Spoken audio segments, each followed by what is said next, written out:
আসসালামু আলাইকুম। আশা করি সবাই ভালো আছেন। আজকে আমি ঝটপট কিভাবে স্যান্ডউইচ বানাই সেই রেসিপিটাই আপনাদের সাথে শেয়ার করব। আশা করি আজকের রেসিপি আপনাদের কাছে ভালো লাগবে। আসলে প্রতিদিনই সন্ধ্যায় কিছু না কিছু খাওয়া হয়। অনেক সময় বাইরে থেকে আনা হয়। আর অনেক সময় বাসায় বানানো হয়। নাস্তা কিন্তু কিছু না কিছু খাওয়া হয়। তো আজকে ভেবেছিলাম পিঠা বানাবো। তারই প্রিপারেশন নিচ্ছিলাম। তখন দেখছি ব্রেড আছে বাসায়। তাই স্যান্ডউইচ বানিয়ে ফেলি। আর আপনাদের সাথে শেয়ার করি ভিডিওটা। তো এই স্যান্ডউইচটা খেতে কিন্তু খুবই মজার হয়, একদমই রেস্টুরেন্টের মতো।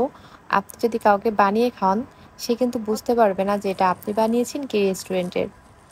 আর এই স্যান্ডউইচটা কিন্তু আপনারা আপনাদের বাচ্চাদের টিফিনে দিতে পারেন অথবা সকাল বিকালের নাস্তায়ও দিতে পারেন। আশা করি ভালো লাগবে। তো চলুন কিভাবে ঝটপট স্যান্ডউইচ বানিয়ে ফেললাম দেখে নেওয়া যাক।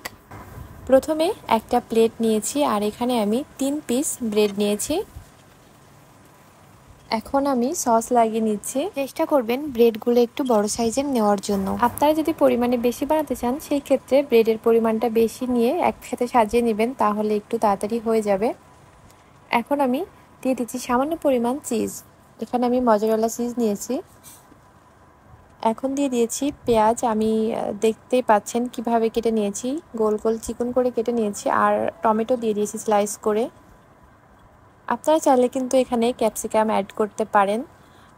আমার কাছে ক্যাপসিকাম ছিল না, এই জন্য আমি দিতে পারিনি। আর দিয়েছি এখানে সসেস। আমি এখানে সসেস পাতলা করে কেটে নিয়েছি। তারপরে কিন্তু আমি আবারও বেশি করে চিজ দিয়ে নিয়েছি। তারপর আমি উপর থেকে একটা ব্রেড নিয়ে জাস্ট সাজিয়ে রেখে দিয়েছি। এখন আমি একটা প্যান নিয়েছি আর দিয়ে দিয়েছি বাটার। আর এই স্যান্ডউইচ বানানোর ক্ষেত্রে অবশ্যই বাটার দিয়ে কিন্তু ভাজতে হবে। বাটার না দিলে কিন্তু এর আসল টেস্টটাই পাবেন না। দুইটা একসাথে ভাজতে অসুবিধা হচ্ছিল, এই জন্য আমি একটা উঠিয়ে রেখেছি। একটু সময় নিয়ে ভাজতে হবে, না হলে কিন্তু ভিতরটা ভালোভাবে কুক হবে না। আর অবশ্যই কিন্তু বাটার দিয়ে ভাজবেন, তাহলে খুব সুন্দর একটা ফ্লেভার আসবে। আপনি বুঝতে পারবেন না যেটা বাসায় কি রেস্টুরেন্টের। আর যদি আপনি নর্মাল তেল দিয়ে ভাজেন সেই ক্ষেত্রে কিন্তু এই ফ্লেভারটা আসবে না, আর খেতেও কিন্তু এতটা বেশি মজার হবে না। দেখতেই পাচ্ছেন আমি কিন্তু একটু সময় নিয়ে ব্রাউন কালার করে ভেজে নিচ্ছি, কারণ এটা খুবই ক্রিসপি টাইপের হবে। আমি যখন কেটে দেখাবো তখন আপনারা বুঝতে পারবেন এটা কিন্তু খুবই ক্রিসপি হবে। যদি একসাথে বেশি জাল দেওয়া হয় সেক্ষেত্রে কিন্তু পুড়ে যাবে আর ভিতরটা নরম হবে আর ভালো মতো কুক হবে না। যেহেতু আমি ভিতরে চিজ দিয়েছি, চিজটা কিন্তু মেল্ট হওয়ার জন্যও কিন্তু একটু সময় লাগবে।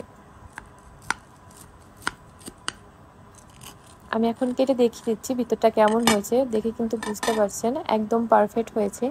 আশা করি আজকের এই শর্টকাট স্যান্ডউইচের রেসিপি আপনাদের কাছে ভালো লেগেছে। ভালো লাগলে ট্রাই করবেন। কেমন হয়েছে কমেন্টস করে জানাবেন। এটা খেতে কিন্তু খুবই মজার, আপনারা সস দিয়ে খেতে পারেন। সবাই ভালো থাকবেন, সুস্থ থাকবেন। আল্লাহ হাফেজ।